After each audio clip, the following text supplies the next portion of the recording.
Halo teman-teman, berjumpa lagi dengan saya Brother Bill. Masih lanjut menanggapi kebotolan bangkai, Aristo dan Valen kemarin. Seperti biasa, karena mereka buta huruf, yang mana mereka tidak bisa membaca judul dan mengerti video Pak Bambang Norsena. Akhirnya respon yang mereka hasilkan tentunya amburadul. Ibarat, Pak Bambang bicara A, tapi yang mereka dengar adalah B, lalu B itulah yang mereka bantai, lalu setelah itu, mereka merasa menang, karena berhasil menyanggah video Pak Bambang. Berikut ini adalah tanggapan bangkai, hasil dari buta huruf kemarin.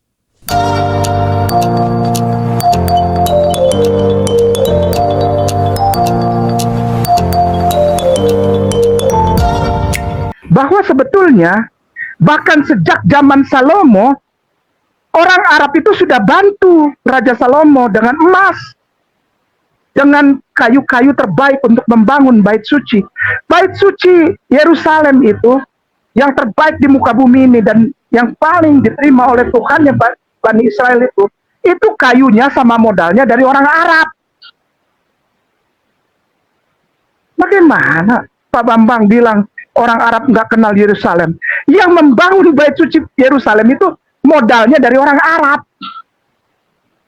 Dikasih ke Salomo. Perwakilannya Ratu Sheba, Ratu Sheba. Dari Yaman. Waktu itu kerajaan terkaya. Ini aja udah salah. Barusan bangkai katakan bahwa modal pembangunan bait suci Yerusalem berasal dari Ratu Sheba, yang telah menyumbang kayu, emas dan lain-lain untuk pembangunan bait suci yang diperintahkan Tuhan kepada Salomo. Padahal sebelum Ratu Sheba datang ke Yerusalem menemui Raja Salomo, Salomo sudah menyelesaikan pembangunan bait suci. Kita lihat bersama, kedatangan Ratu Sheba ditulis di 1 Raja-Raja 10. Sementara pentabisan bait suci terjadi di 1 Raja-Raja 8. Tidak hanya itu, dalam Alkitab juga tercatat yang menyediakan bahan bangunan untuk pembangunan bait suci itu adalah Raja Daud. Seperti yang tertulis dalam 1 Tawari 22 ayat 5-6. Karena pikir Daud, Salomo, anakku, masih muda dan kurang berpengalaman, dan rumah yang harus didirikannya bagi Tuhan haruslah luar biasa besarnya sehingga menjadi kenamahan dan termasyur di segala negeri. Sebab itu baiklah aku mengadakan persediaan baginya. Lalu Daud membuat sangat banyak persediaan sebelum ia mati. Kemudian dipanggilnya Salomo, anaknya, dan diberinya perintah kepadanya untuk mendirikan rumah bagi Tuhan, Allah Israel. Jadi, dari sini kita lihat, bangkai sedang menggiring opini bahwa tanpa Ratu Sheba, Salomo tidak bisa bangun bait suci. Tadi dalam videonya, dia katakan Ratu Sheba itu orang Arab Yaman. Dan dia mengidentikan orang Arab itu sebagai Islam. Padahal kalau kita lihat dalam sejarah, Ratu Sheba atau dalam Islam disebut Ratu Bilqis, adalah penyembah berhala, bukan penyembah Tuhannya Israel. Tertulis juga dalam Alkitab. 1 Raja-Raja 10 ayat 9. Terpujilah Tuhan, Allahmu, yang telah berkenan kepadamu sedemikian, hingga ia mendudukan engkau di atas takhta kerajaan Israel. Karena Tuhan mengasihi orang Israel untuk selama-lamanya, maka ia telah mengangkat engkau menjadi raja untuk melakukan keadilan dan kebenaran. Ratu Sheba tidak bilang, Tuhan Allah kita, tapi Tuhan Allahmu. Bahkan dalam literatur Islam, Ratu Bilqis yang katanya sama dengan Ratu Sheba ini akhirnya menjadi Islam dan jadi istri Salomo. Sementara dalam Alkitab tidak dikatakan Salomo menikahi Ratu Sheba. Alkitab cuma katakan bahwa setelah ketemu Salomo dia pulang ke negerinya. 1 Raja-Raja 10 ayat 13. Raja Salomo memberikan kepada Ratu negeri Sheba segala yang dikehendakinya dan yang dimintanya, selain apa yang telah diberikannya kepadanya sebagaimana layak bagi Raja Salomo. Lalu Ratu itu berangkat pulang ke negerinya bersama-sama dengan pegawai-pegawainya. Teman-teman lihat, akibat dari buta huruf, akhirnya jatuh pada kesimpulan yang salah. Di awal tadi saya bilang, yang modalin sampai jadi itu bait suci Yerusalem, di zamannya Salomo, itu orang Arab, Pak Pendeta. Hei orang Kristen, bukan orang Kristen. Orang Kristen menghancurkan. Sekali lagi, Kristen yang di bawah nih.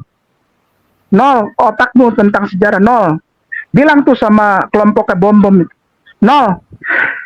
Orang Kristen itu sampai sekarang dibenci, kenapa? Mereka yang menghancurkan bait suci Yerusalem pada tahun 70 Masehi. dihancurkan kalau orang Islam yang membangun, memberi modal kepada Raja Salomo, Nabi Sulaiman alaihissalam.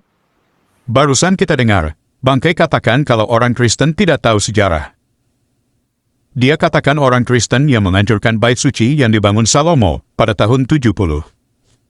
Faktanya, pada tahun 70 orang Kristen justru menjadi target penganiayaan.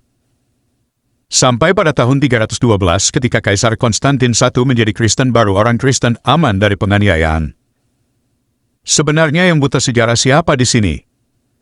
Tidak hanya itu, dia bilang sekali lagi, yang memberi modal pembangunan bait suci adalah orang Islam. Justru pernyataan Bangkai ini blunder, karena secara tidak langsung dia mengakui bahwa Salomo itu bukan Islam. Karena dia bilang orang Islam yang memberi modal kepada Salomo.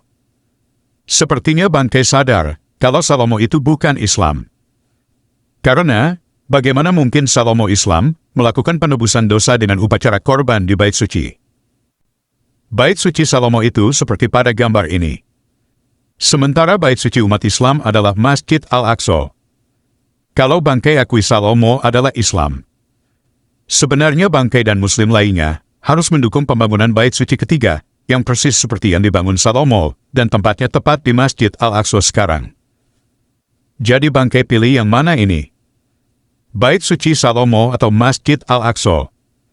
Oke teman-teman, demikian tanggapan kita terhadap pernyataan Bangkai. Semoga menambah informasi teman-teman.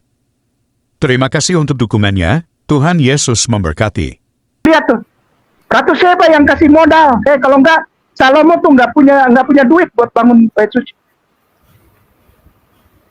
Semua yang kasih dia. Kok bisa Pak Dokter bilang Islam gak mengenal Yerusalem? Itu dari mana? Dari mana? Ngaco. Kalau nggak ada orang Arab, nggak ada orang Islam, nggak ada itu Yerusalem. Nggak ada beneran, nggak ada. Beit HaKodesh itu nggak ada, Pak. Dengan segala syarat. Minta maaf, saya minta maaf. Sekali lagi nama saya Kainama, saya biasa dipanggil Kay. Yo, yo, yo, bro, pill in the house. Yo, yo, yo, bro, pill in the house. Sekali lagi nama saya kenapa saya biasa dipanggil K. Saya adalah mantan pendeta, saya lulusan STT Jakarta. Saya juga pernah sekolah S2 di Belanda. Tidak hanya itu, saya lanjutkan sekolah PhD di Israel. Tapi the same you are bohong. Dia adalah seorang pendeta sebelumnya yang menjadi mu'alaf dengan nama pendeta yaitu Agustinus Christoffel Kainama. Ya.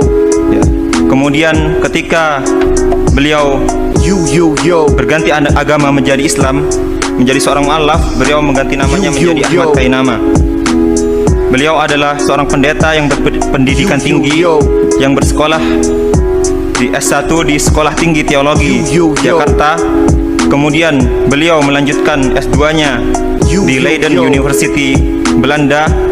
Kemudian tak sampai di situ, beliau terus meneruskan pendidikannya di S3 di Tanakh Biblical Studies Haifa Israel dengan mengambil bidang minat Holy Scriptical Biblical.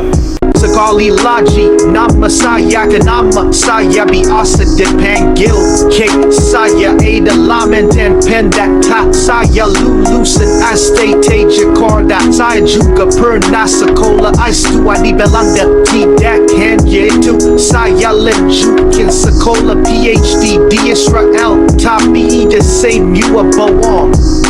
Tapi the same you are bohong. Ha ha ha. Aku bukan mantan pendeta, tidak pernah sekolah keluar, aku tidak pernah sekolah teologi, tidak pernah tahu apa-apa. Pandai-pandai kita menyembunyikan bangkai, satu saat juga bau bangkai itu akan tercium.